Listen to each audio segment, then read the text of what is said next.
Bonjour à tous et bienvenue sur ma chaîne. Vous savez que je suis une grande fan de brioches, mais pour changer un peu, on va préparer des brioches salées, fourrées au poulet et le tout sans robot. C'est super comme repas accompagné d'une petite salade. Vous allez voir, c'est très facile à faire. C'est parti pour la recette. Je commence par ajouter 250 ml de lait tiède, 8 g de levure boulangère sèche. Je mélange pour qu'elle se dilue bien et puis je laisse activer pendant 5 minutes avant de continuer. Par la suite, j'ajoute un œuf entier. Je mélange. Pour la levure, si vous utilisez de la fraîche, il vous en faudra 20 g. Ensuite, je vais tamiser 500 g de farine pour qu'il n'y ait pas de grumeaux. Si c'est ta première fois sur ma chaîne, n'hésite pas à t'abonner et n'oublie pas d'activer la petite cloche pour ne manquer aucune vidéo. J'ajoute 8 g de sel et je les recouvre de farine pour qu'ils ne se diluent pas directement dans la levure. Je mélange pour bien intégrer la farine au liquide. Une fois qu'on a bien tout rassemblé, on obtient une pâte assez dure, c'est normal. J'ajoute 65 g de beurre à température ambiante. Et je vais l'intégrer à la pâte. Alors là, il vous faudra un peu de patience, c'est un corps gras, donc c'est normal qu'il prenne du temps à complètement s'intégrer. Vous devez compter environ 5 minutes. La pâte va passer par un aspect très gluant, mais ne vous inquiétez pas, il suffit de continuer un petit peu avant d'avoir une jolie boule qui se tient bien sans beurre apparent. Quand c'est le cas, je la dépose sur le plan de travail fariné et je vais commencer à la pétrir pour l'assouplir et activer le gluten. Donc c'est parti pour environ 5 minutes de pétrissage à la main, sachant que vous pouvez réaliser votre pâte au robot pâtissier sans aucun problème si vous le souhaitez. Vous allez voir, la pâte va se détendre au fur et à mesure que vous pétrissez.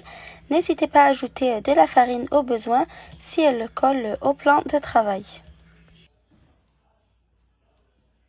À la fin du pétrissage, on obtient une pâte lisse et très souple, pas collante du tout comme vous le voyez.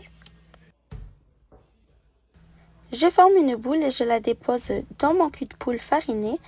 Je farine également légèrement le dessus de la pâte. Je couvre et je vais laisser lever pendant 2 heures près d'un endroit chaud, sachant que vous pouvez la faire lever plus longtemps si vous le souhaitez, elle ne sera que meilleure. Pendant ce temps, je vais préparer la farce pour garnir nos petites brioches. Je coupe 500 g de blanc de poulet en petits morceaux. Ensuite, je vais couper une grosse courgette en petits morceaux également.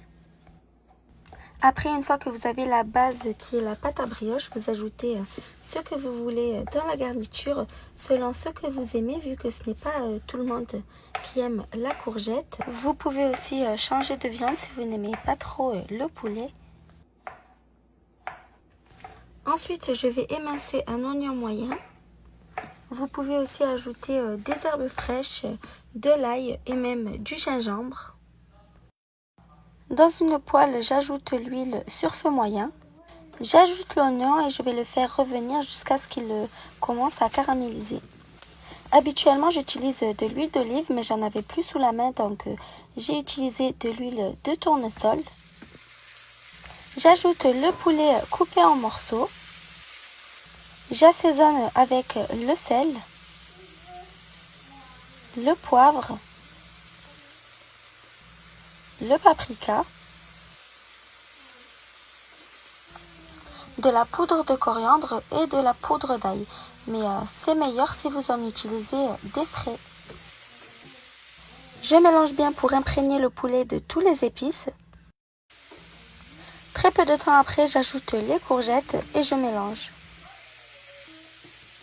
Je vais laisser cuire pendant 10 à 15 minutes en venant remuer de temps en temps. En fin de cuisson, je vais ajouter 80 g de crème fraîche liquide.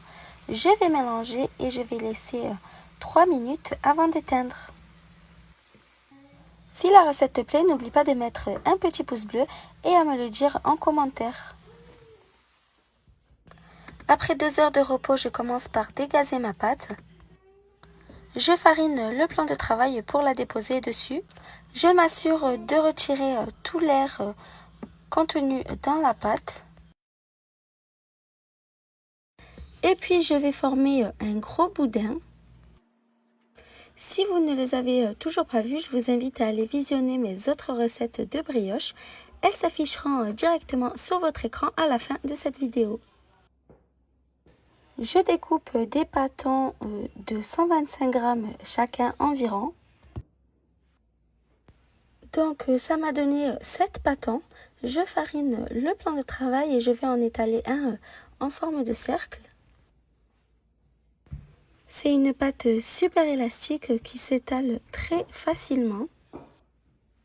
Je peux même tirer légèrement dessus pour l'assouplir encore plus.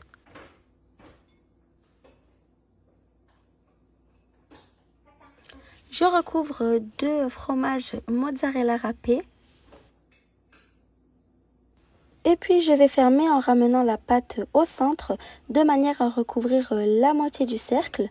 Je soude avec mes doigts en pressant dessus pour que le fromage ne s'échappe pas pendant la cuisson.